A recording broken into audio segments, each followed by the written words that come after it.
Hello everyone, if you wanted to know how you can restore your world backups on Hytale, then you have come to the right place because in this video I'm going to show you how easy it is to restore your backup on Hytale easily. So first off, what you're going to do is you're going to go to your Hytale's location. So the default location should be on your app data. So you're going to open up your start menu, you're going to write here run, and then you're going to write here app data.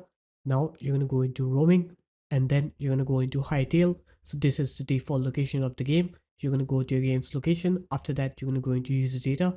You're going to go into saves.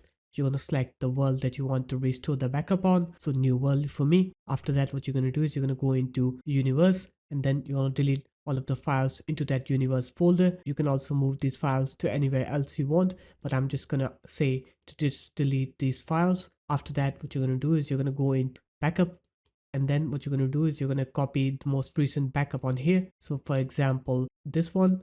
So this is the most recent backup. You're going to copy this backup. After that, you're going to go back. You're going to go into universe. You're going to paste this backup here. After that, what you're going to do is you're going to right click onto this backup and then click onto WinRAR and then just click extract here. Or if you don't have WinRAR, you're going to open it because Windows 11 already has zip file accessibility. So you're going to open it and then extract everything that is on this backup file into this folder. So just extract everything on here. After that, you're going to delete this zip file. Once you're done with that, now you can go ahead and restart your Hytale. And when you try to launch Hytale, you'll see that your backup will have been restored now. So there it is, guys. That's how easy it was to restore your world backup on Hytale. If you guys found this video helpful, make sure to leave a like, comment, and subscribe to the channel. And I'll see you in my next video. Peace.